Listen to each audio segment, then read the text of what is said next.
All right. Welcome to the podcast. Thank you for having me. Absolutely. We'll start off where everyone else does. As far as earliest childhood memories, what are we getting into? Earliest childhood memories. I think the earliest memory in terms of like a bona fide, I remember what happened kind of creation. Yep. Was in preschool. And preschool was at the Meadows Community Center in Lisle. It was must have been an older school that they had transitioned away from. Yeah. But then obviously it's still there. So they had preschool classes and there was some playgrounds and stuff. So I'm in preschool, and on this day it was like an arts and crafts thing. And they had this just like box of stuff. Okay. So it was little cuts of wood, bottle caps, buttons, odds and ends. And the idea was just like, go nuts, kid, and make something. So I ended up I painted this board. It was probably like 6 inches by 12 inches. Okay. And I painted half blue and half orange, but kind of on a diagonal. And I think in my mind, I was doing like a Chicago Bears thing. Oh, I was about to say. I think Bears fan early. But then I reached for what I believe was like a cap to a 5-gallon water jug. Okay. And I ended up nailing it kind of right where the colors met or something.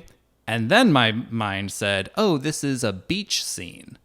So it's like water and sand, and there's the umbrella. I like it. And I think that was the whole project. Gotcha. But I can remember like, oh, this is so cool, and like whacking a nail with a hammer, which in retrospect seems weird. Yeah. Like I'm 4 and I don't really know when schools or classes like introduce that stuff, but it's a real nail. Right. Like it's really in there. And like I was definitely hammering it. And I'm just thinking like safety nails. Yeah, I was like, I don't know if this would still happen today. Yeah. But yeah, I painted what ended up being a beach scene. I ended up giving it to my dad as a present. So arts and crafts, is that something that you like that you continue doing on into like elementary school, or what was going on? You know, I guess the short answer to the question is no. Okay. Like I was not like a crafty kid. That was it. You had that one success, and you're like, "Hey, this one and done. I'm going out on top." Yep. I'm out. Next. Much later in life, like my adult life, it would pop up again. Okay. But years down the road. Gotcha. So in elementary school, preschool, did your parents? Was there a sense of like enjoyment from school? Was it just hanging out with friends? Was it sports? I think I was just doing the thing. Okay. Because that's what everyone did. The adults sent me to this place and I was supposed to learn things, so that's what I did. Yeah. I was always pretty good at school. Like I understood what we were about during those 7 hours pretty quickly. Okay. So I kind of just was on cruise control a lot of the time. I mean, took it seriously. I got good grades, but definitely the highlight was like recess. Yeah. Oh yeah. Recess. For anyone who happens to be familiar with Sheezer Elementary in Lisle, they have this big. I think there's at least one, maybe 2 baseball, softball fields. Gotcha. Immediately adjacent to the school and like the little kid playground area, and that was where we played touch football. Nice. In like 3rd, 4th, and 5th grade. Yeah. Oh man, you lived for those days. It was so awesome. Okay. But yeah, I was not.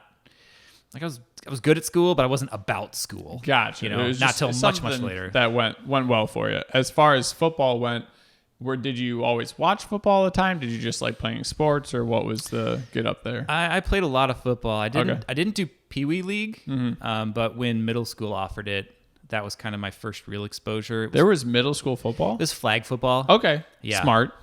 Yeah, at the time I'm like, this is dumb. I want to tackle kids. Yeah. But as an adult, I'm like, no, that's a good decision. Like, let's do that first. Yeah.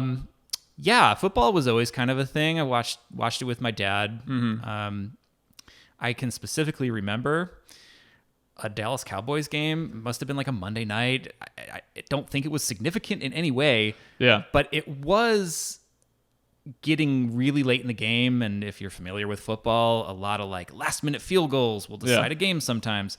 And I remember the Cowboys kicker was on their like 25 or 30 yard line, like chip shot, right? Just easy field goal. And I just turned to my dad and I'm like, he's gonna miss. And he was like, uh-huh. The confidence. I'm like, no, he's going to miss to the left. And he's like, uh-huh. And that kicker missed to the left. And my dad turned and looked at me like I had some gift, like some otherworldly gift. You made this happen. Yeah, We're going to have to use this to my advantage. I hope he didn't have any money on that game. But yeah, that always stuck out with me, that happened that way. What was the watching experience with your dad? When I would watch with my dad, there would be not like yelling as far as like being angry, but if someone missed a call or he like didn't like the way it went, he would just try to say something funny but like aggressive towards the ref or the other team or whatever it was. Like, how was it for you? My dad was very animated. Okay. More so if there were some buddies in the room, I think. Yeah. It was always interesting because, when you're 6, 7, 8 years old, you mostly understand the concept, right? It's a game. There's two teams. They're trying to do a thing with the ball. But the intricacies that football has developed over the last 100 whatever years, those don't really get in there. They didn't for me. Mm. Maybe they do for other kids. Yeah. So, like, they get really upset with a call, and I'm like, okay. Yeah. Like, that it must be bad. They're angry about it, or like, that must be good. They're cheering. Yeah. For the most part, I was just kind of happy to be part of it. Mm-hmm. Like, it's that little sneak peek into the world of adults. Right. As a little kid, you're like, yeah, I'm here. Mm-hmm. I'm staying here. This is awesome. It was cool. Yeah. Not getting kicked out. I remember when my grandma was watching us, she would be watching like daytime television or soap operas. And I don't know what the proper term is. They weren't racy or anything like that, but they were just a little maybe too aggressive or sexual or whatever it was for like an elementary or middle school kid. Fair, yeah. So like I would sneak in like behind the couch. I thought I was sneaking in. She absolutely knew and would kick me out after 5 or 10 minutes. But it was just like I had that feeling of, ooh, like I'm doing adult things. Yeah, we're in that secret world of adults. Absolutely. Mm-hmm. So was there anything other than football that you enjoyed watching or playing? I did a lot of baseball as a kid. Okay. I guess I watched baseball too, but even as an adult, like, man, baseball's boring. I love baseball. Don't get me wrong. I love baseball. Baseball's more of like an analytical game to me. Okay. So maybe that's not the word. I like, so if I were to go to a baseball game today, just hanging out by myself, eating some peanuts, I would probably grab a program and keep score. Okay. I like being like, oh, strike one, strike two, ball one, right? Oh, gotcha. He grounded out 6-3, whatever. Yeah. Football to me is more like war games. Okay. Right? But I played a lot of baseball, did Little League. I was on a couple traveling teams that never really stuck. I was kind of more in it for the fun. Mm-hmm. It's like I get to play baseball with my buddies at the park down the street. Not so much like, oh, we're going to go win all our games in the next state over. Some people dig that. Wasn't for me. Played in high school. I didn't take it nearly seriously enough. So when you say not taking it seriously enough, does that mean like you weren't trying, or is just your attitude towards it? I was trying. Okay. I was trying. Probably my attitude towards it. Okay. By the time you get to a varsity sports team, there's kind of an expectation that like your head's in it, you're working to be successful, you're trying to win. And I wanted to win, but I was there to play baseball with my buddies again. Okay. Right? And so I think there were a few guys on that team who kind of shared that attitude. We wanted to win, and we were like a 500-ish team. It's not like we were terrible. Yeah. But we were probably a lot better than the record we put up by the end of the year. Mm-hmm. My performance probably could have been a lot better if I was more inclined to like lean into it, really develop skills, really focus on technical elements of the game versus like, I'm going to show up, we're going to play baseball. I've done this 1,000 times, right? Football was always the sport that I leaned into. Gotcha. So as far as the baseball stuff went, would you have wanted to, like, would it have been as enjoyable as just going out and playing, or do you regret doing that, or? That's a tough question. I don't know. Baseball was just never that level of intensity for me. It's a slow game. It's a team sport, but it's a lot of individual effort. Right. Can that one person field that ground ball? Can they make an accurate throw? Is that pitcher's curveball good enough to fake this batter? Whatever, right? Yes, it's a team effort, but it's like a collection of individual actions, and it's slow. Mm-hmm. So for me, it was just like, I'm doing my thing. I don't think I regret it. I will say, maybe if somewhere along the way I had someone who was like, hey, if you did X or Y or Z, you could be really good at this, and the game would evolve into something more like what football had for me. Gotcha. But I don't think that ever really happened. Mm-hmm. And so it always just stayed in this kind of more fun social activity category more than like competitive and serious. Mm-hmm. I don't think I regret it, though. Probably was better than I ended up being in the end, but yeah. So it's all right. As far as the football stuff went, did someone come to you saying, hey, you could do this and be better? Or more so that one was just, it pulled you in more because it was more going on? I guess a little bit of both. Okay.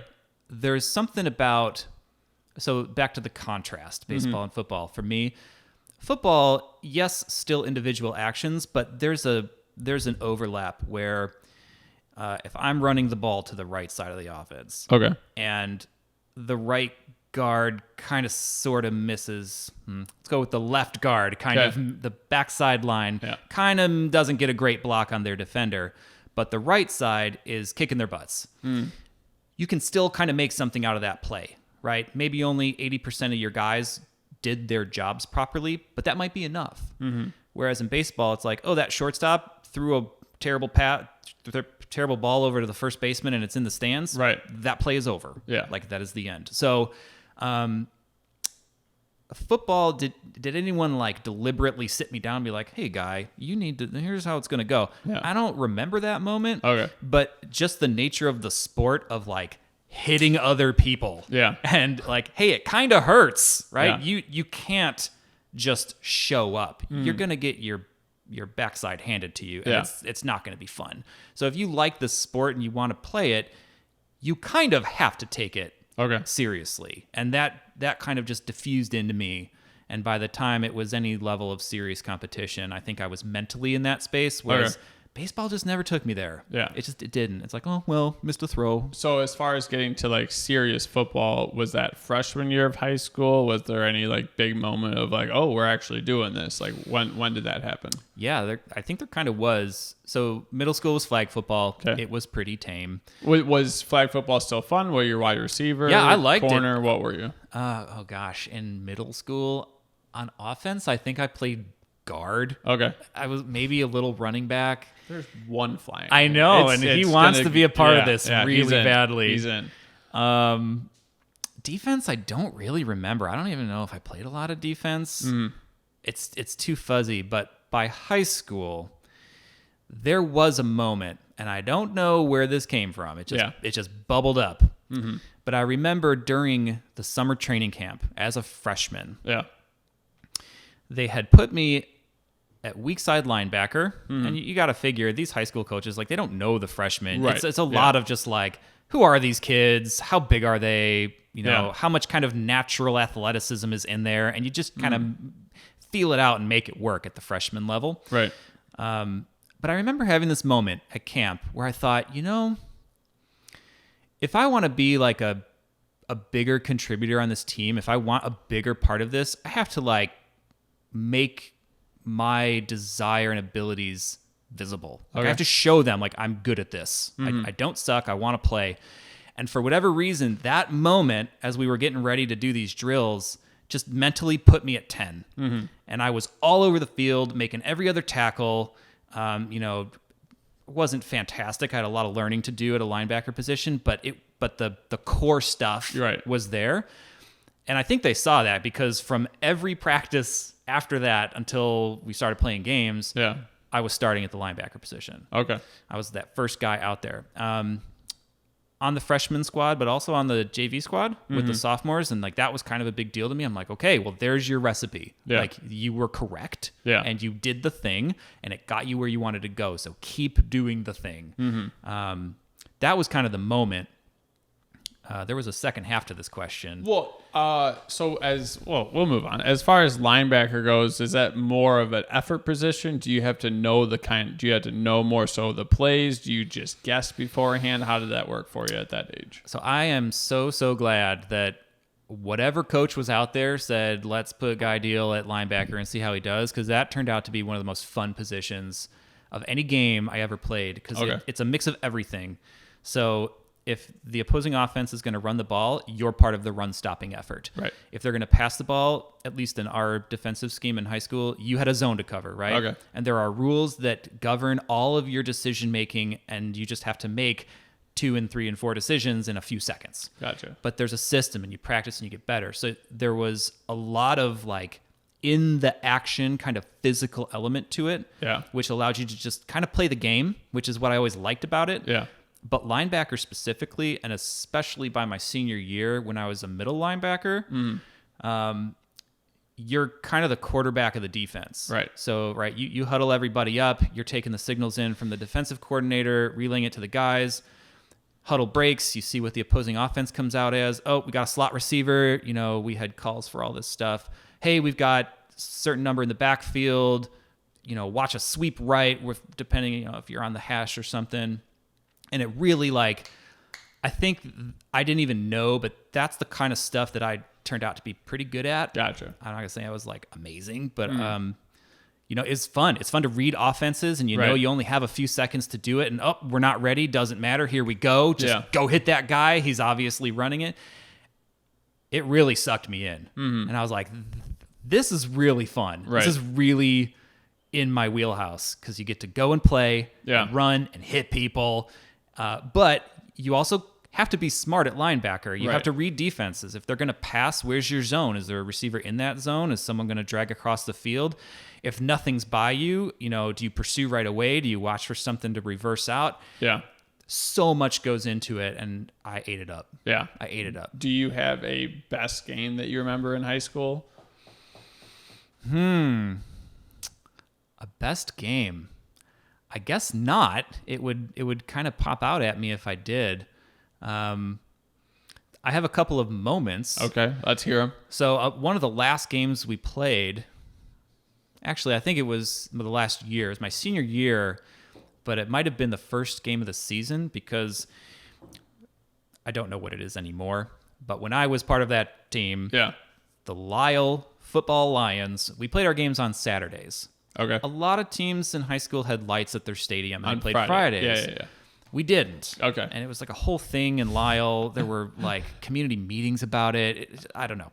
Never got off the ground. Yeah. So we played on Saturdays, except for when Benedictine University got their new field. Okay. And they had lights, and it was like that really fancy, not turf, but like fake grass with the little rubber pellets. And it was like a dream to run and play on.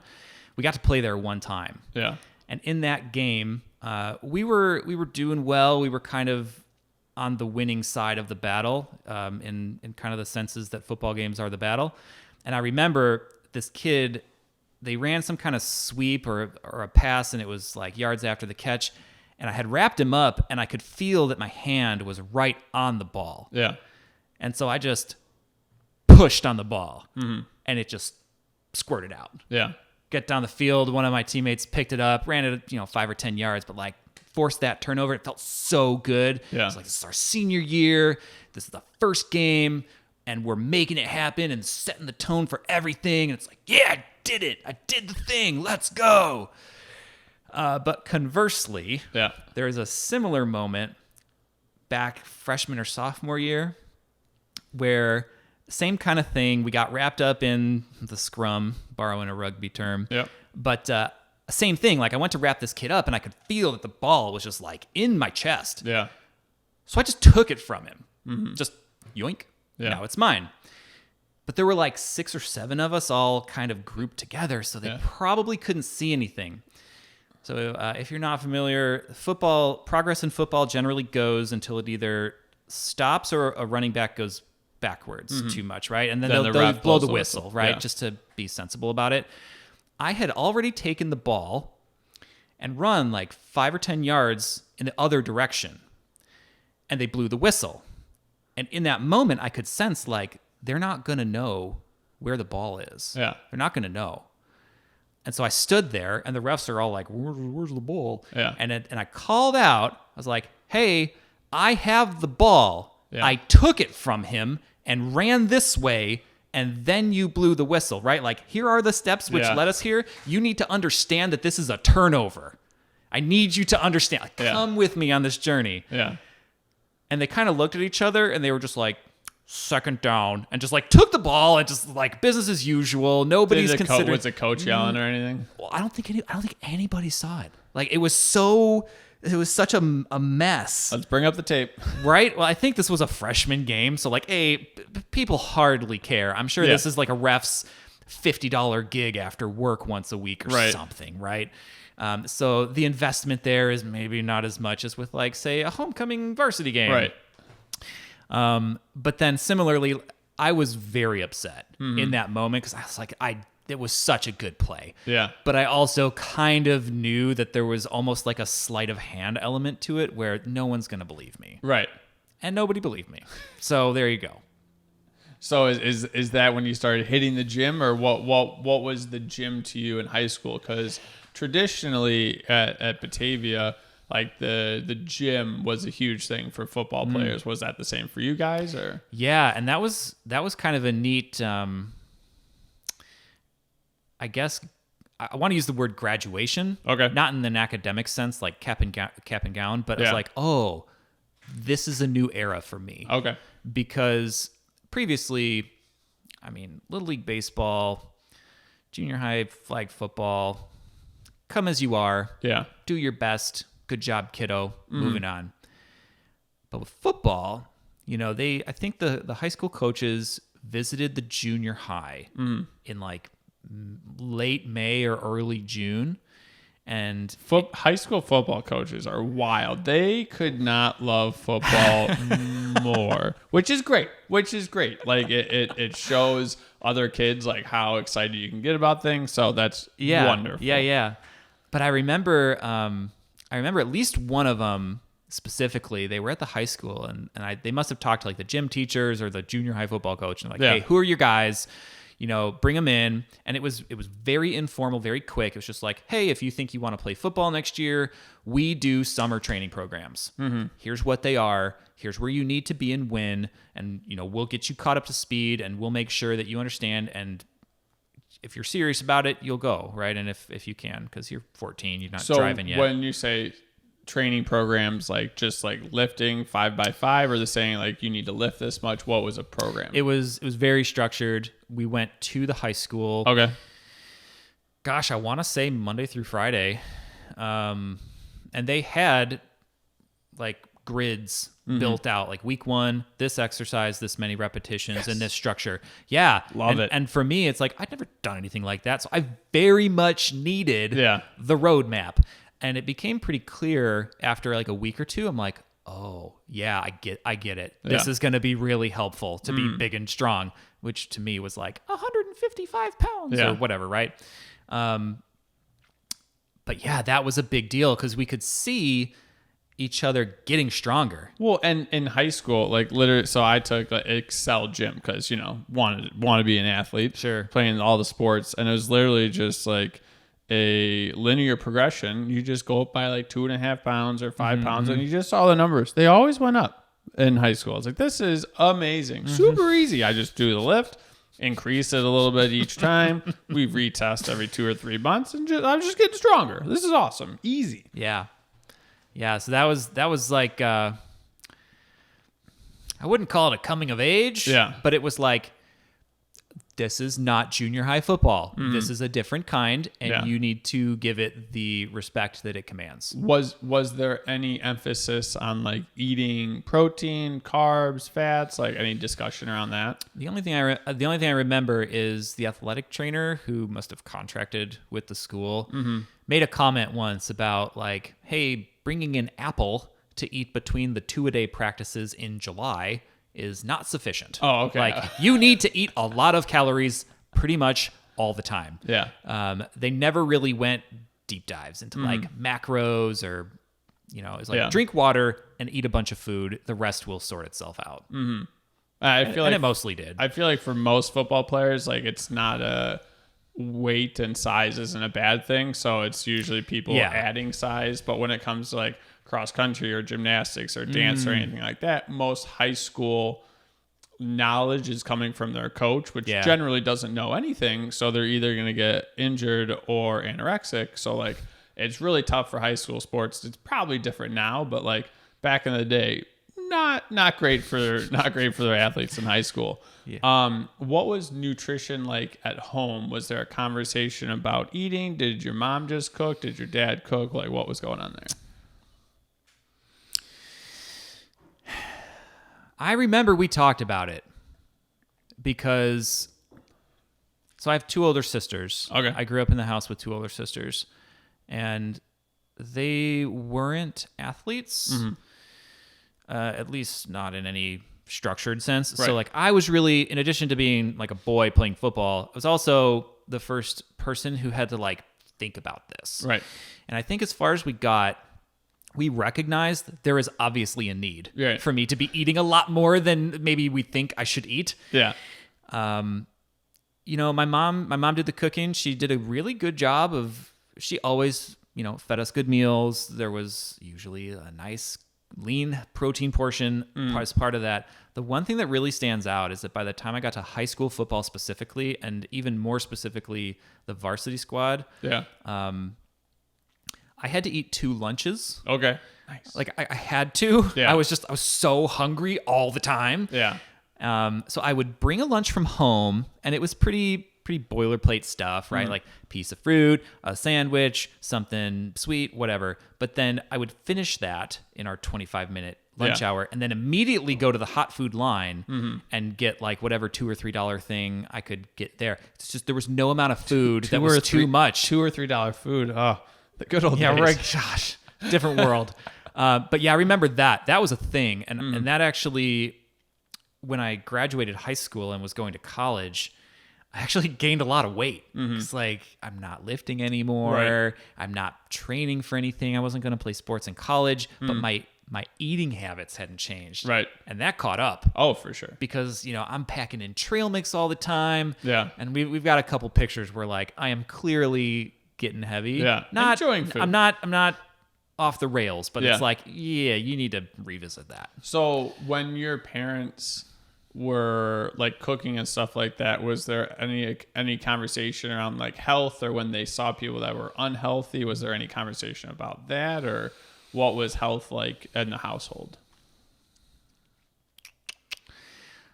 It wasn't a conversation point that came up a lot. Okay. At least not in kind of a classic conversation about health, right? Nutrition, dietary choices, exercise. The exercise was kind of taking care of itself. Right. It wasn't a big deal. And as a teenager playing sports, my metabolism was probably through the roof. So like, even if you ate total garbage, you're probably still all right. You know, like, yes, you could optimize that, but you almost didn't need to.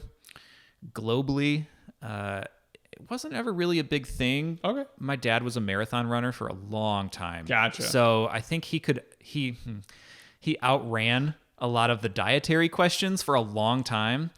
And my mom is, I guess you'd say, smaller framed person, and she ate appropriately for her size, and she made really good choices. So that was never really a problem. Although that might strike at the question.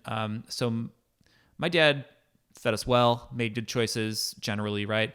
My mom, of the two, my mom was usually the more like, let's eat leafy greens and, you know, stuff from the garden. And, you know, we ate spinach as a kid, and I hated spinach and like Swiss chard. And, ugh. But looking back on it, I'm like, good job, Mom, right? Yeah. Like, I know we had a big garden in my house growing up. Yeah. And I know both my parents were really into that. They both really liked that. But they divorced when I was very young. Okay. And so we stayed in the house with my mom. Yeah. My dad was very close geographically. He stayed in the area, but we lived principally with my mom. Okay. And so in terms of like feeding us and making choices about menus for the week, that was her gig. Gotcha. And so looking back on it, I'm like, I pass no judgment on people who are in different positions than what I'm about to describe. I know it's challenging. I've got a 2-year-old at home. But I look back on that and I think, like, seriously, good job, Mom. Like, it would have been so easy to just like whip up some instant dinner every night. Right. But we had fresh food and green vegetables and lean meats. Yeah. Like, she put the work in and it paid off. Yeah. So, I think it was for like a year or something like that after my parents got divorced. My mom would occasionally burn things. Like we'd have pizza like once a week, but then like the occasional pizza got burned or whatever it was just got left in the oven. And it's just like, Mom, like it's fine. Like it's okay. But like anytime we go to my dad's house, he was not much of a chef. Okay. So he'd pick me up. We'd go to the grocery store. We'd head to wherever he was living. I think it was Fox River Grove. So like 40 some minutes away. Yeah. And I would always pick out like a cereal because he had no breakfast stuff. There'd always be like toaster strudel, like the breakfast toaster strudels, and then just some ridiculous thing for dinner. And to top it off, like ice cream with whatever glaze you put on that like would harden. Oh yeah, Oh, hard shell or something. Yeah. No, it was phenomenal. Always felt like I don't even remember like feeling terrible, but I must have just been like, yeah, I can't imagine now eating that stuff and not just like taking a nap for a couple of hours. Yeah. So with you living so close to your dad, did you go did you go over there on weekends, or how did that stuff work out? Yeah. So I think I was only like 3 years old. Oh, when they separated. Gotcha. So I don't really have like a functional set of memories with my parents in the same house. So I kind of only ever knew them living separately. My dad stayed really close, and you know, I grew up in Lisle, and he lived in Lisle. Okay. Almost the whole time. I think he was there for like 10 years, and then eventually moved to a condo in Aurora or like West Naperville or something, but very close, very drivable. Yeah. And I actually think about that a lot because we did see him all the time, like for probably the first 5, 6, 7 years. Yeah. Between the ages of like 3 and I would guess 10 or 11. I don't know. Yeah. I think I went to his house every single weekend. Gotcha. And I reflect on it as an adult because a lot of different people make a lot of different decisions in this world, right? And I pass no judgment on my parents getting divorced, other parents who get divorced, but I know that it would have been a really practically simple thing to just say, okay, I'm going to move, start over, just going to move to Montana, Maine, Florida, whatever, right? Montana's great. A lot of fires right now. Oh, so hey, maybe not. Hey, all those states are wonderful places, I'm sure. I'm just saying, like, you know, I think my dad was in his very early 30s when they separated. That's young enough. You could legitimately start over, right? Go somewhere and just do something totally different. But he did not do that. He stayed very close, so close that when I was a little guy and I would get sad at night and I would cry and sometimes tell my mom that I miss Dad. Yeah, because I miss my dad. Right? I'm a little dude and my dad's not here anymore. And to both their credit, but really big time to his, he was so close. Occasionally he would just drive over at 9:00 at night, you know? And as an adult, I look back on that and I'm thinking like, dude, you had work the next day. I don't know how you spent the last few hours. I don't even know if you're home, like all this stuff, but he would come over. Yeah. And we wrote letters back and forth right in the beginning for like a year. Yeah. And wrote letters, like hand wrote letters, put them in envelopes and stuck a stamp on it, put the flag on the mailbox up. I still have those too. Yeah. We did that for a while. I'm getting at is he stayed really engaged. And number one, I'm personally very grateful that I had a dad who did that. Right. But then as an adult, I'm also like really proud of him because it's easy to quit. Yeah. It's so easy. You just stop doing things and then they're done. Yeah. Right. So even though the marriage didn't go the way I'm sure they had anticipated, and you know, the house we lived in, he didn't live there anymore, and he could have been bitter for so many reasons. Yeah. And maybe he was, I don't know. The one thing that he didn't give up on was us kids. Yeah. He was always there. He came to my Little League games. He had us over every weekend. He was at my sister's band recitals. He was doing everything just in a different way than maybe they had planned out. Right. And I feel really fortunate that I had a dad like that. Growing up, how did you discuss feelings that you had with having divorced parents? Like, did you have a group of friends? Because growing up for me, it wasn't until I think it was like high school, like it was weird not to have divorced parents. Oh, And like okay. the group of people I was in, like growing up, it was like, oh, that one kid had divorced parents. And then it was like, oh, like there's a lot of people out there with divorced parents. And then like the conversations became easier and just chatting about them and stuff like that. But like, how was it for you growing up? I don't remember it coming up a lot. Trying to think back to like my primary friends group as a younger kid. I think most of their parents were together. I think. I never felt ostracized or anything. Yeah. It was just kind of the way things were. Like I said, I was so young. I never really knew any different. I think my mom did a good job of kind of letting us have as long of a leash, a figurative leash, right, as we could, while still kind of being tuned in and responsible about what your kids are doing. But I had friends that lived like within a mile, and you just like went through subdivisions. You didn't have to go to busy roads. So pretty early on, I had the freedom to just go over there or ride my bike through the neighborhood.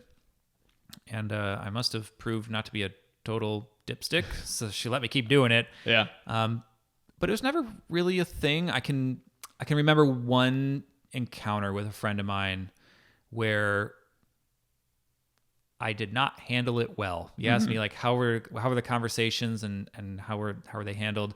Not well is the short answer. I don't even remember why it came up. I think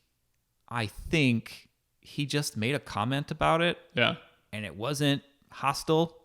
I think it was just like observational or like circumstantial to this particular scenario. Right. But in my 8-year-old brain, it was just like, it made me feel bad. I don't have a better word. I don't really remember, but I remember we had a kind of a confrontation, and he seemed really apologetic. Like he didn't understand why I was reacting this way. And I could even feel like midway through this episode, like, I don't even understand why I feel this way. Right. Like it's all kind of just flooding in. Yeah. And I think we just kind of de-escalated it, took a few days off, and then we continued to be friends. Yeah. So, but it didn't come up often, but apparently the one time it did that I can recall. Yeah. 8-year-old me had some growing to do with how to process those things and handle that situation better. Yeah. So going from senior year to college, did you make decisions with both your parents? Like, did you have to go one to the other? How did that work out for you? It was... So neither of my older sisters went to college straight away, like in a traditional sense. My oldest sister did take classes at College of DuPage for a while.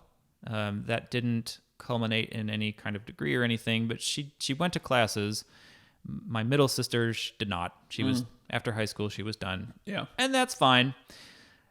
It was pretty clear that like my grades were very good. And I had an aptitude to like keep learning things. Yeah. And I had made it clear for a while in high school that like, yeah, generally I'm planning on going to college. So like the question of college kind of sorted itself out. Right. We didn't have a ton of extra money. So paying for it was kind of more the focal point. My freshman year, I was a really financial aid heavy kind of situation. But getting to that point, I think for the most part, my dad was content to know that like I was going to go. Okay. Like that was the plan. I wanted to go somewhere, study something, and that was good enough. Gotcha. Beyond that, he kind of,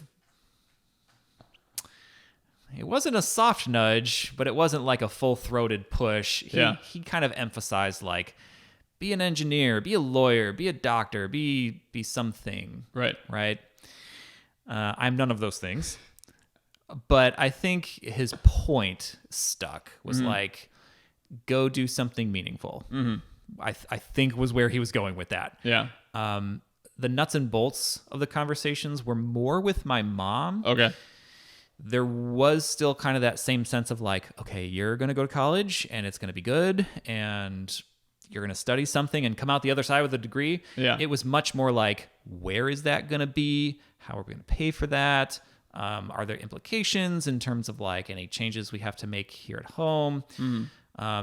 Honestly, it was pretty smooth, but it was probably only smooth because I was a very naive 17, 18-year-old kid. Like anymore, if you said, hey, do you want to take out $100,000 to go do this super intense thing for 4 years straight and like owe a ton of money on the back end, I'd be like, no. And this is how you're never going to pay it off unless you don't listen to our payment structure. But as a kid, you're like, well, if this is what it has to be, then this is what it has to be. And it was, and it was okay. Well, and that's the wild thing, because all I ever heard from my parents, from teachers, was, hey, you go to college, you're going to get paid back tenfold.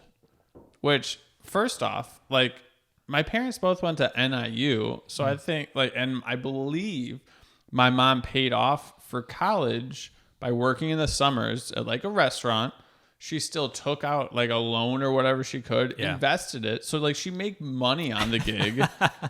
And my dad, like, I think he was working or whatever it was, did, like, sound work for bands and stuff. So, like, having a great time and paid off college. Sure. And then I don't know where the disconnect was as far as like, hey, there's alternate degrees. You can go do this. You can go learn a skill, God forbid. What a concept. But I don't know if it's just because a lack of knowledge from the teachers, which is nothing I ever expected as like a high schooler.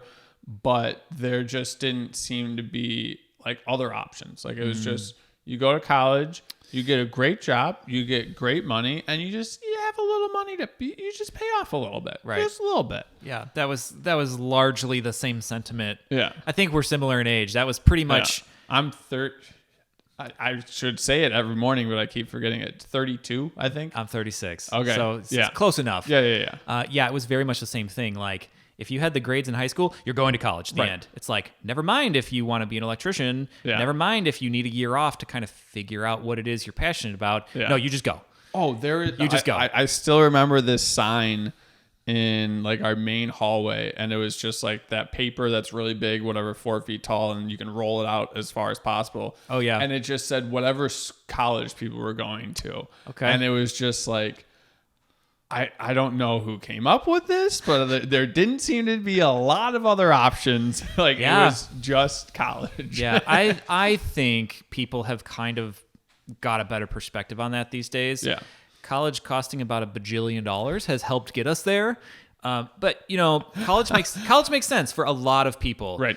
But it also doesn't make a lot of sense for some other people. And I think at least people kind of in our age cohort are better about parsing out like, oh, okay, little Johnny, what do you think you want to do professionally? Well, I don't know.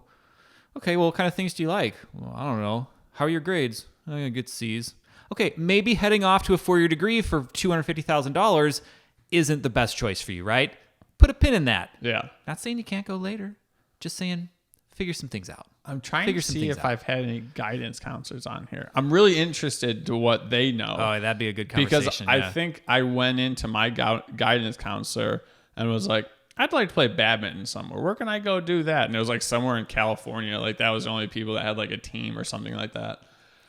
Or like, I know there was Wisconsin table tennis. And I was like, oh, these are options that I should be taking primarily for athletics. Yeah.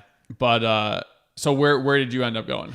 So I went to the University of Illinois at Urbana-Champaign. Very nice. Flagship university. My stepdad and 2 of my good buddies went there. So nice. Yeah. So my decision tree was pretty basic. You know, we weren't dirt poor by any means. Yeah. But there was not a lot of extra money just lying around to send me to college. Right. So whatever decision was made had to be feasible, right? I can't say U of I's not cheap. No, it's not. So the decision was really easy though, because my thought was, well, if cost is a concern, I basically have to stay in state. Yeah, like the end.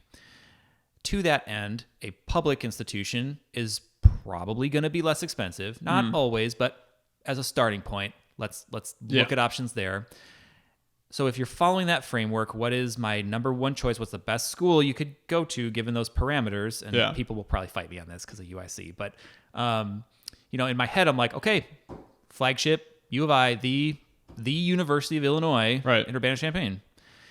So I applied. Felt pretty good about it. I was like, I'm not a bad candidate, but I know it's a huge school and tons of people apply. And I don't know if I'll get in. So in the back of my mind, I was like, okay, I will obviously need to apply to Northern or Eastern or some of these other schools that are close enough to be realistic. And I got my acceptance letter from U of I. Let's go. And I was like, trash can with everybody else. Like, this is done. This part of the journey is complete. Yeah. Which I think turned out pretty well. So at the time, projected cost of attendance was like $20,000 a year. Okay. Tuition plus room and board plus fees plus whatever garbage. Sounds like a steal right now. Oh my gosh. So, as a naive 17 and 18-year-old, I'm like, whatever. They're loans. I'll just pay it back. Yeah. And I did ultimately, right?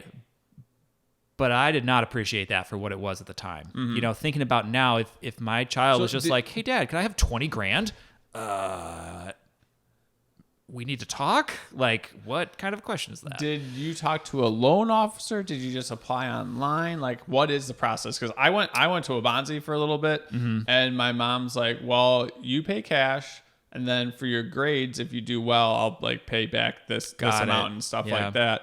But it was maybe like 3, 4, maybe $5,000 tops, like with books and stuff like that. But like, so I was like, okay, like I had cash. I didn't really spend things at that money at that point, so I had it. But what was the process from like, oh, I'm going to U of I to here's 20 grand? So we knew immediately that it was loans, grants, whatever. Mm-hmm. So I was FAFSA up front for a big chunk of it. And then I know my mom actually took out like a personal loan for some portion of it. I don't think I could faithfully recall the number, but it was not nothing. Right. So she took that out, and that A plus B kind of made year one. Yeah. And I was doing really well in my courses, so I think I qualified for a few more grants at year 2. Okay. And I was a resident advisor. Ooh, getting it. Yeah. So there were a lot of reasons I wanted that job. But among them was the fact that, hey, your room and board is compensated. Right. Which is like half the bill. Mm-hmm. Right. So there was a strong financial incentive to apply for that. And I got a job. Mm-hmm. So sophomore and junior year, I was an RA. Let's go. Which effectively knocks out like an entire year of the cost of attendance. So awesome. Senior year, I was no longer an RA. I could have done it, but too cool. No. So I wasn't really, I didn't have the like Hollywood experience of college. Okay. I'm actually kind of an introverted guy. Yeah. I like to joke and say I'm a well-adjusted introvert. Okay. Right? Like I'm sociable with people that I'm comfortable around, but I am happiest. Yeah. Just chilling at home with my wife and kid. Thanks for coming out. Yeah. You're welcome. But like in college, it was so easy to just be like, okay, I'm totally independent. I'm going to wake up. I'm going to go to my classes. I'm going to come back and study. I'm going to go to bed. Yeah. Repeat. Mm-hmm. Right. And that's kind of what I did. By my senior year, I was like, look, I need to give myself a little bit of breathing room. Yeah. Right. I want to be here and not be like suffocated under financial concerns or, like I have to be an RA, I have to be on a job all the time. So my senior year, I was an office assistant for the resident director who oversaw the residence halls in which I was an RA. So I just kind of like stepped down in lateral. Yeah. So I was still engaged. I made like a few $100 every couple of weeks or something. It wasn't a lot, but it was enough to pay for like groceries and stuff. And then I lived in an apartment on campus. Gotcha. Which I think for the whole year turned out to be like $5,000 or something. But that was actually pretty manageable because by then my family had some financial arrangements rearranged, which kind of... With the cartel or something?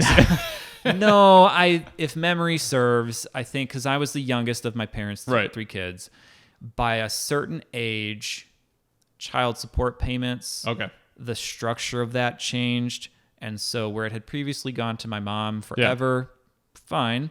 Now that I was an adult, I think I was 21.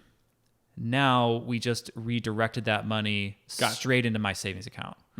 And I did not spend a penny of it except on tuition. Yeah. And so it kind of worked itself out where I didn't need the financial aid in the end. I think my last year I just paid outright. Right. So when I graduated at an $80,000 cost of attendance, I think I only owed like $17,000 and change between paying for senior year, working stuff, right? And at the time I'm like, okay, that's money, but that's not too bad. Yeah.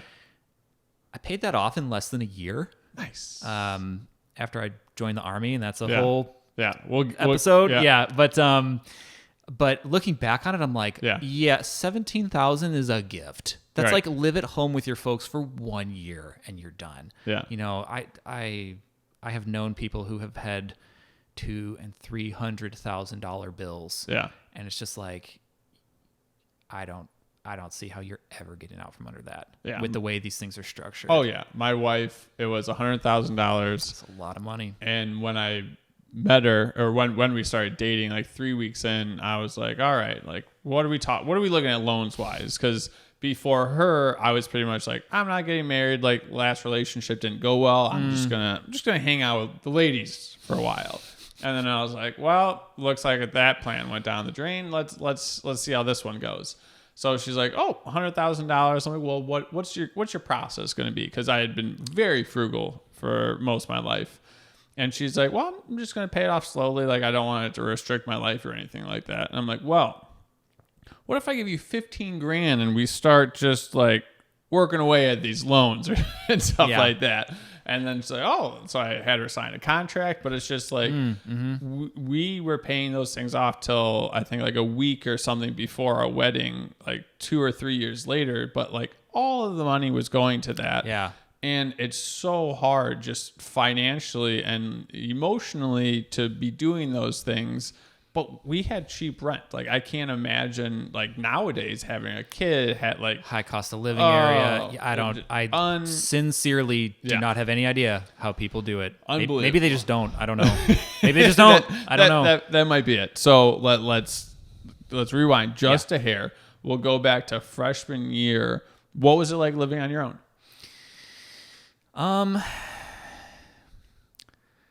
It was different. Yeah. It wasn't there was a lot of novelty to it, but it wasn't totally crazy territory, I guess. So my freshman year, I lived with one of my good buddies from high school. He got accepted as well. And we were like, bro, you go to U of I. I'm going to U of I. Let's do the thing. Let's be roommates. So we did. So there was definitely like a really strong support system of like common ground, common origin. He was a computer science major. I was an animal science major, so very not the same. That was the major that you went into at U of I? Yeah. Oh, it's an egg school. That? It's an egg school first, man. I do know that. One of my best friend's sister went there for that. Like she went the cows and the farms close by and stuff like that. Oh yeah, there's a whole bunch of farms south of campus. Mm-hmm. So animal sciences. Yep.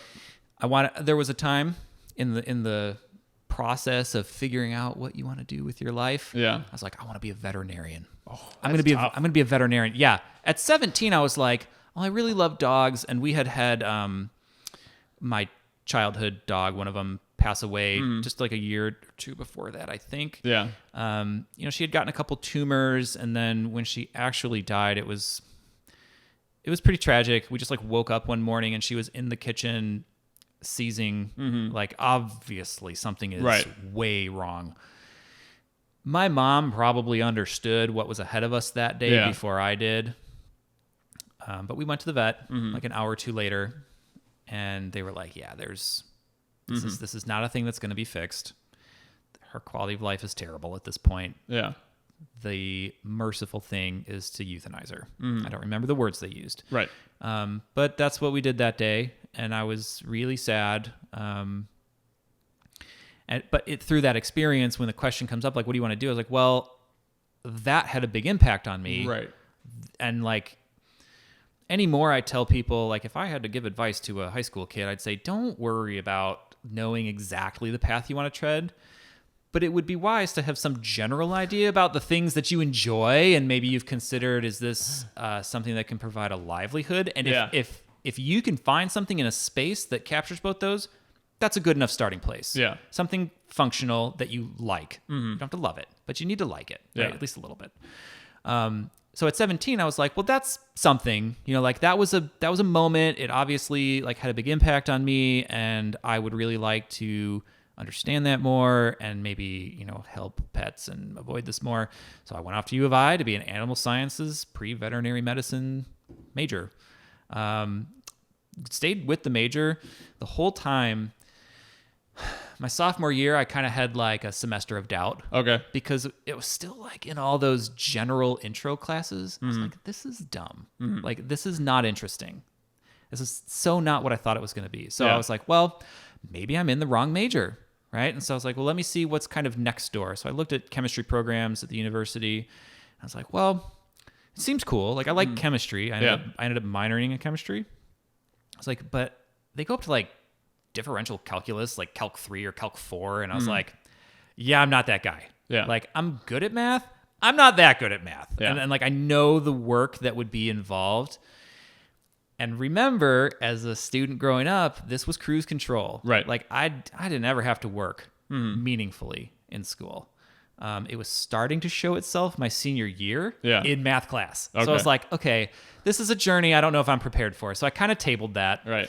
And I was like, well, maybe I would want to go into like environmental sciences. U of I, at the time, at least they called it NRES, Natural Resources and Environmental Sciences. And I was like, okay, there's some things in here like forestry, park ranger, conservation management. I was like, that's pretty cool.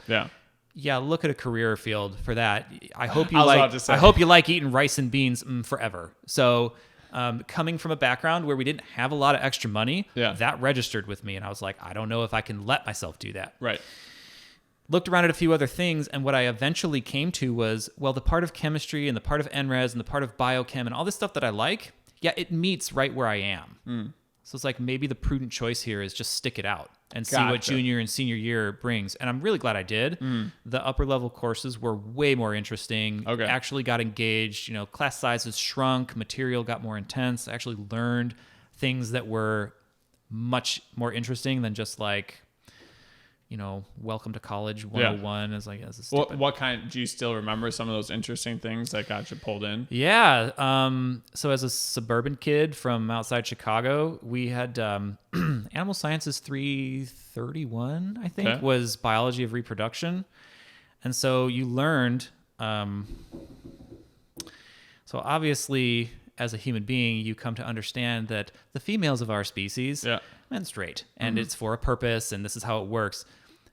There is a very analogous process in non-human animals, although we usually refer to it as estrus. Gotcha. And it very closely parallels everything. There are some species-to-species variations, which was itself really cool. Part of that class, though, in the course of that conversation... So the menstruating interests you. Yes, you got it. As part of that unit... We went to one of those farms south of campus, and we had to rectally palpate a cow, find the cervix, and insert like a 2-foot-long disposable pipette, mimicking like the act of artificially inseminating this cow for your herd. And I was just like, well, this isn't really where I saw things going, but when in Rome, let's do it. That was kind of a first eye-opener. That was my sophomore year. Right. But I can remember, I think they called it like animal behavior. Okay. But it was like behavior from a neurological context, not like a training a dog context. Right. And so that was a really cool class because we got to do a bunch of experiments. We got to observe a bunch of experiments where like mice were involved, and it was demonstrated how like, you can show a mouse that this thing is here, and then they'll do X or Y, or, we can separate them on platforms and X and Y will happen. And like, here's the thinking behind why this is so. Right. And that grabbed me. Okay. Like that was really cool. I guess unsurprisingly, I now work in a clinical laboratory, so something there resonated with me on some level. I was trying to. So, did you work at? Did you have internships going through like junior and senior year? Like, what pulled you into that direction? So, I had an internship between freshman and sophomore and junior year. Okay. I painted houses. All right. Freshman to sophomore year. Wait. Hold on. College Works. College craft painters. Oh, College craft painters. Okay. Shout out, I guess. Gotcha. Based in Wheaton. Scott Meny, thank you for the job. Terry Anderson, good guys. But it became clear to me, like I knew I didn't have a lot of network built. Okay. Let me rephrase that. I had absolutely no network built. So it's like, if I want to have any kind of bona fides applying to a professional school, I'm going to need to have something. Yeah. So it's like, well, let me pursue some internships. I don't care if they pay me or not, what they're doing, just get me something that I can learn from and put on paper. Yeah. So I ended up at the very, very last minute at the DuPage County Animal Care and Control Center. Okay. On County Farm Road in Wheaton. I think that's Wheaton. Someone knows that. Yeah. And so I spent like 2.5 months there, and that was an interesting experience because a lot of the work paralleled like what the kennel staff were doing, and we helped lead some of the summer camps for kids, very like internship-y kind of stuff. But it was good experience because there was also a veterinarian on staff, so we did have some exposure to like surgeries, usually minor surgeries or like spay neuter stuff. Also got to learn how many animals are euthanized every week. It's a very depressing number. Yeah. And that was probably the beginning of like, I don't know if I really do want to do this. Right. Like it was important that I took that internship because by my senior year, I had felt really burned out from school. What did I do between... To rewind just a bit, I was talking with my buddy about this yesterday.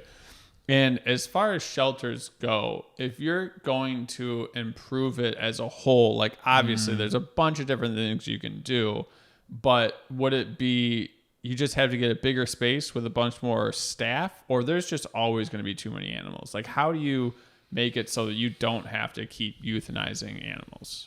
Well, get a land grant for like 1,000 acres. Yeah. And just build a ton of shelters and pay a lot of people a lot of money to take care of animals. Yeah. Practically speaking, that's almost certainly never going to happen. Right.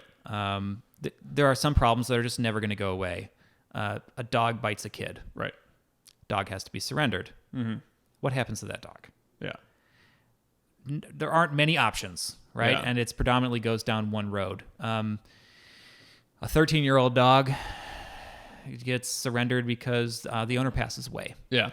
And there's no family member willing to take it. What happens to that dog? Like these problems don't go away. But you can't just, at a municipal shelter, you can't just keep them there forever. Right. It's not part of the structure. Yeah. How do you fix that?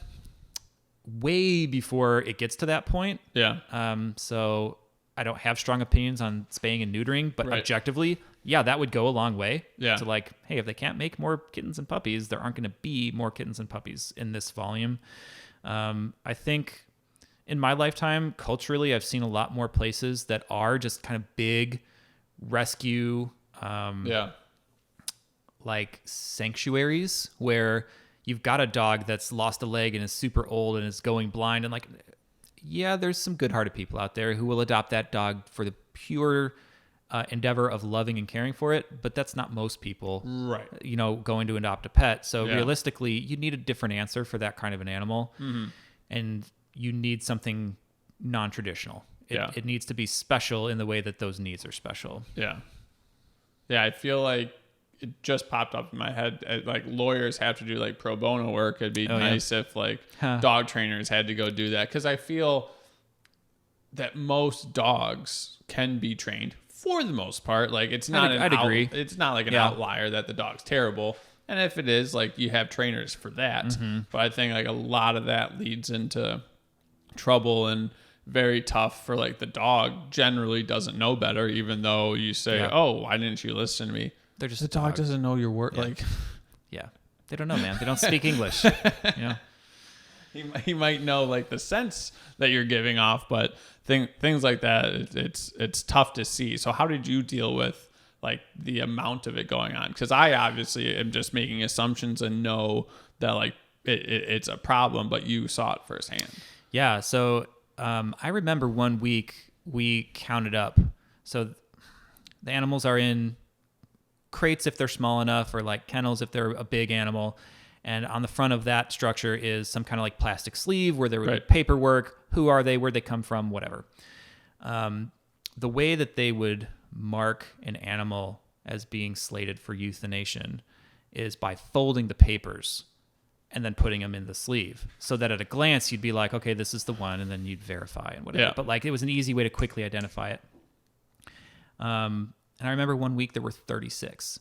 Fuck. And I was like, what do you even do with that number? Mm-hmm. Like 36 in a week times 52 weeks times a decade is like thousands of animals. Mm-hmm. At the time, I think maybe it's like a blessing in disguise. I hadn't really had a lot of life experience involving loss or death. Right. Some, but not a lot.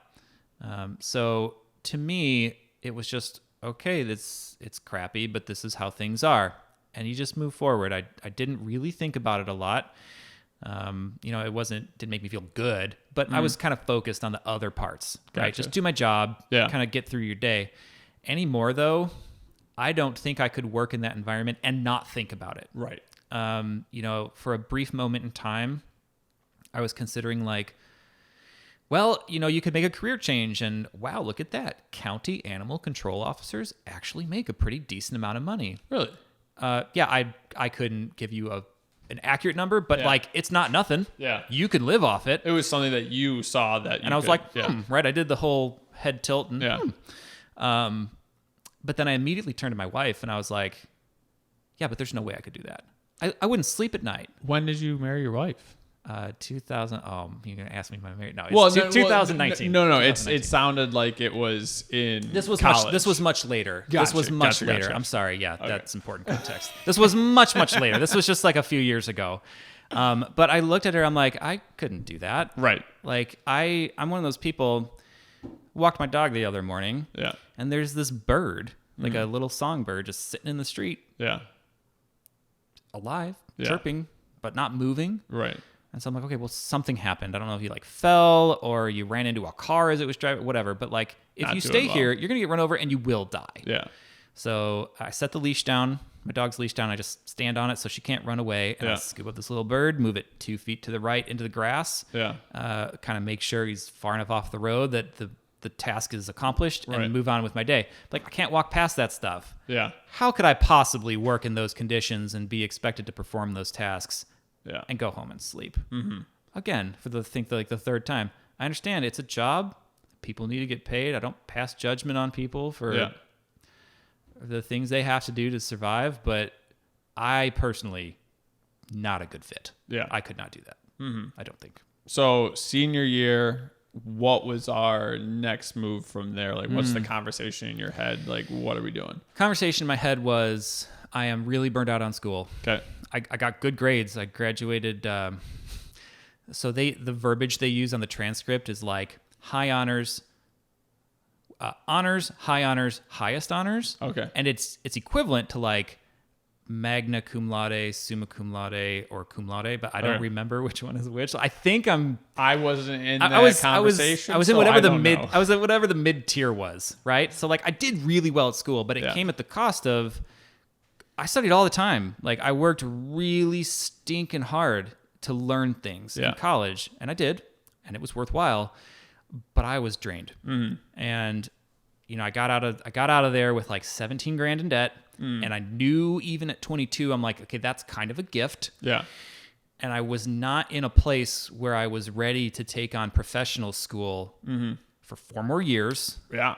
For a ton more money. I was like, those are the two things that aren't working right now. And vet school is no joke there. Oh yeah, especially the first year. I was like, Yeah. I'm not in a place where I'm Yeah. going to be successful, and I knew it. So it's like, okay, I think realistically I need to not do that. But then the $1 million question is, okay, so what are you going to do? My degree would have set me up to work in a few fairly specific fields, but at its core, it's a biology degree. Okay. But it's not even a classic biology degree, so you can't just go to an employer and be like, I studied biology. They could say, I studied animal sciences. Be like, okay, what is that? And why are you applying to this lab? Whatever, you know, why aren't you on a farm? So I was kind of tossing around a few ideas. Would I be happy in any of these kind of like adjacent fields? And it just so happened that I graduated in 2009. The presidential election cycle of 2008 was the first one I ever like paid attention to or cared about in any capacity. Yeah.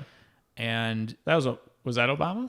Yeah. Okay. That was the Obama-Clinton Democratic primary process. So far away. Dude, it's like a lifetime ago. So that whole cycle was when I really got tuned in, and concurrently a buddy of mine had joined the U.S. Army. And over enough time, and when presented with the question of, if not vet school, then what? I landed on, I don't hate the idea of joining the military. But I knew that it was kind of a loaded proposition. Okay.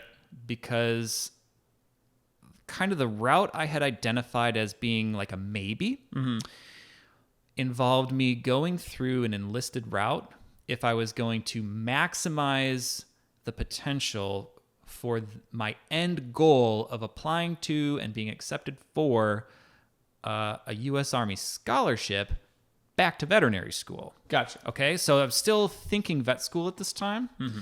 And I had identified this way to get there kind of through and with the Army. And the Army specifically, not Navy, Air Force, Marine Corps, Coast Guard, because the Army is the only branch which employs veterinarians. So like it had to be them. So I was like, okay, so if I was going to do it, that's what it would look like. But there's this one little wrinkle in that every soldier, regardless if you fuel airplanes or secure IT networks or kick doors and pull triggers, you're a soldier first. Okay. So even if you think you're just going to go do this like vet tech thing for a few years and then pop out and go back to professional school, well, everybody has the potential to be deployed to a combat zone. Okay. And a combat zone, people are fighting, Yeah. killing and dying. So the core question, more than like, do I even like this pathway, was like, okay, there's a very significant primary question about, if you do this, it's possible that you are going to be told to do certain things, which could result either in your own death or the death of another person at your hands. Right. Are you okay with that? Because if the answer is no, this is not an appropriate route for you. Yeah. Is that what the recruiter said? No, Or that was all my internal monologue. Because I had whittled it down. Right. On paper, it made perfect sense. Yeah. No problem. Join. The shortest enlisted contract I could do is 3 years. No problem. I'll pop back out, go to vet school for 4, back on the scholarship for 4. I'm 31 or whatever, and I'm home free, doing whatever I want as a veterinarian with no college debt. Making a bunch of money. Let's go, baby. But in the interim, it's a lot more complicated than that, because 7 of those years are military service at a minimum. And this primary question exists. Right. And so the context for all this was that same buddy, he was a 13 Foxtrot. He was a cavalry scout. All right. So logistical movements, troop movements, big convoys, tanks, trucks, you name it. There's a scouting party out front, looking at the terrain, identifying any enemy positions, reporting back to the headquarters component of that movement. The cavalry scouts are out front. They're going to hit mines. They're going to get shot at first. All these things, right? Most of the time, I'm not a military strategist, but like that's kind of the idea. Is like, hey, see what's out there, reveal positions, and then report back so we know a good course of action. My jobs would have been nothing like that, but that's always kind of the framework I fell back on. I'm like, okay, but you might remember a name, Jessica Lynch. She was just a nobody logistics, company member, and they got ambushed. Yeah. I think in Iraq. My memory's fuzzy. And they like took her hostage. Navy SEALs had to go rescue her. It was terrible. It's not outside the realm of possibility. So that's just a long way of saying it took me a long time to like really weigh that question. And if I'm being honest, I don't want to die. Nobody wants to die, right? Especially like fighting a war. Right. There's a famous quote I cannot attribute appropriately that says the key to war is not to die for your country, but make the other dumb bastard die for his, like something like that.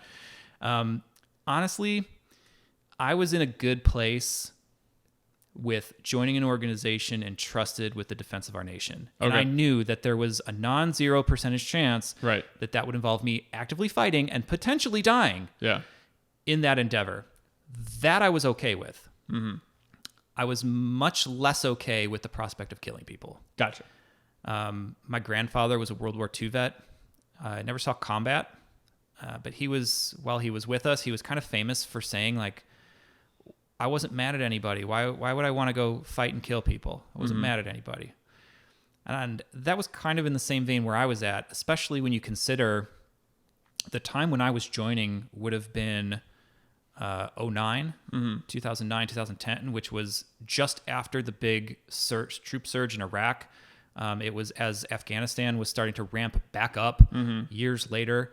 And IEDs, VBIDs, vehicle-borne IEDs, ambushes, women having suicide vests put on them and then told to march into checkpoints. This was all the stuff that was happening, right? Like this was the flavor of warfare as I'm considering this. And I'm just thinking, like, I had a drill sergeant in the end. I joined the Army, right? In the end, a drill sergeant told me the first person he ever killed was a 10-year-old boy. Because he was on a ridge and he picked up an AK and he started shooting at him. What are you going to do? Not shoot back? Wrong answer. Yeah. So you got to kill that kid. Now, was that BS just to rile up a basic training platoon? Maybe. But those kinds of things happen. People have to shoot women and kids and watch friends die. And I was just thinking, like, the dying part, I can get there. It's not what I want. But that part makes sense to me and I understand what I'd be dying for. Right. The killing, I really couldn't. And I'd never really had a warm and fuzzy, as they would say in the Army, on that prospect. So it was kind of a gamble. Yeah. I was rolling the dice. I said, listen, I know that the job fields that I'm enlisting into, there's a combat branch, there's combat arms, there's combat support, and then there's combat systems support. Okay. I could be butchering that. Is that IT?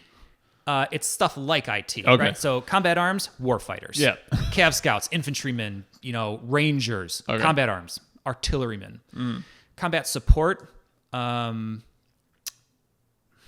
not going to have a good example. Cook? It's stuff directly supporting them. So like surveyors. Gotcha. Drone pilots. Okay. You're part of that fight, but you're not fighting. Gotcha. Necessarily, right? Then there's combat service support, I think is what I'm looking for. That's cooks, that's fuelers, that's lab techs. You're not anywhere. You're not in the ish. Yeah. You're important. Your job is critical. Right. But in the moment, you could be sidelined and it would be fine. Right. Right.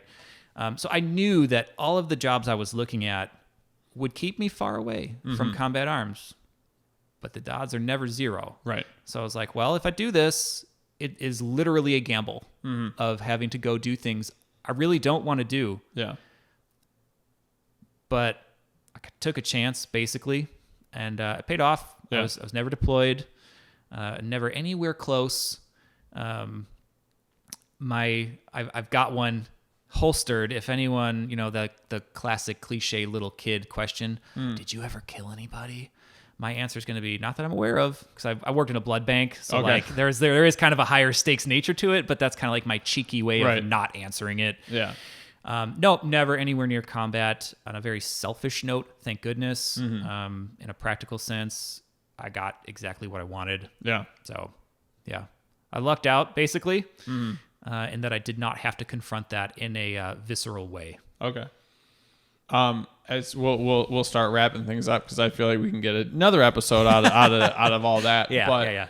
As far as the decision making goes, it seems like you have things like extremely well thought out. Like for me, it's usually on like a feeling and a whim. Not great for super big decisions, but Do you write things down? Do you put them on a whiteboard? Like, how do you come up to these decisions? So in my adult life, very recently, the whiteboard is like my biggest friend. Okay. I had to ask for one to be ordered at work so I could put it by my desk so I could just always be writing stuff down. Yeah.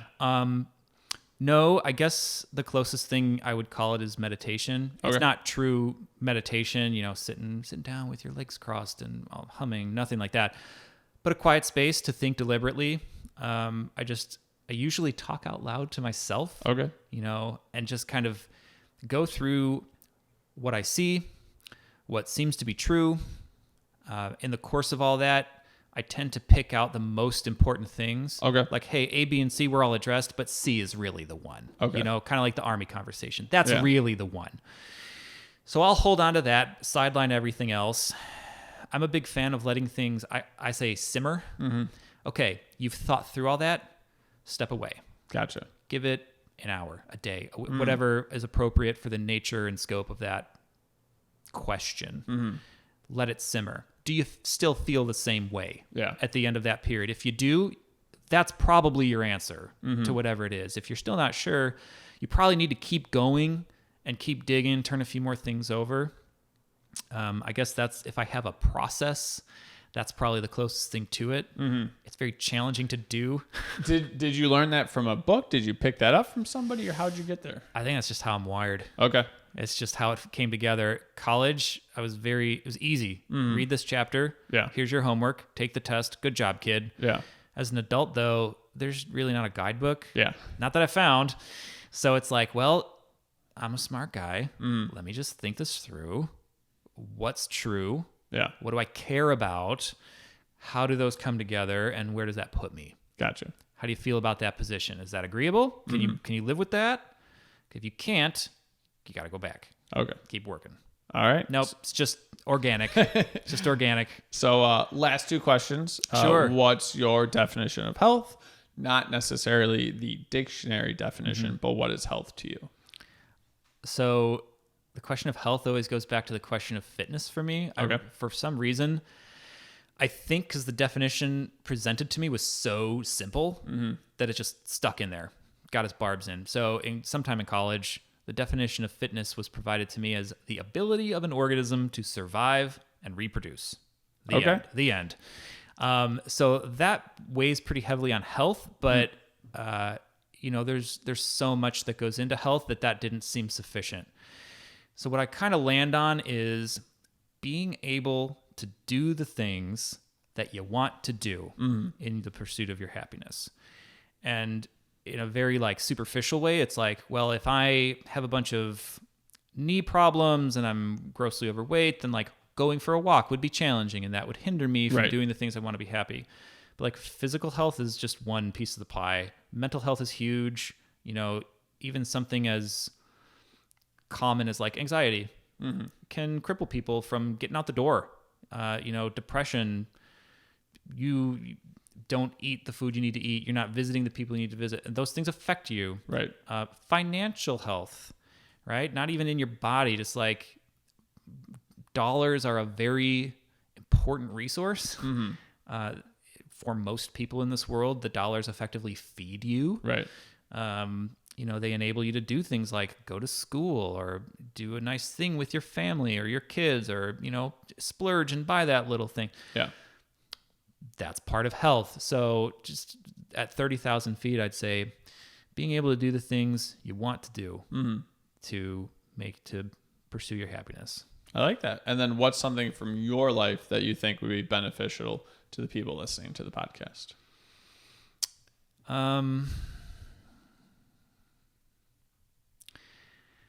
I guess I would try to draw on my experiences from childhood. Kind of like we said towards the beginning, I'm sure that my parents' marriage didn't turn out the way they anticipated. I don't think most people expect to get divorced, right? It's not typically how that journey begins. But they both stuck with what had been set before them. Okay. So even though the marriage failed, nobody gave up on the kids. Nobody gave up on education. Nobody gave up on the extracurriculars. And just how profound of an impact that had on me not just as a kid. Like as a kid, I love my parents. I'm glad they're engaged. As an adult, I'm like almost have like a reverence for the constitution that they had to get through the trials and tribulations and still provide for kids, still love them, still do all these things. So I kind of focus on that as a vehicle of people really are kind of the point of all this, right? There are big cosmic questions. There are immediate kind of animal needs, but everything that I encounter in life seems to come back to people. Yeah. You remember the people, you care for the people, you love the people. Sometimes you make new people, right? It's people. Yeah. People all the way down.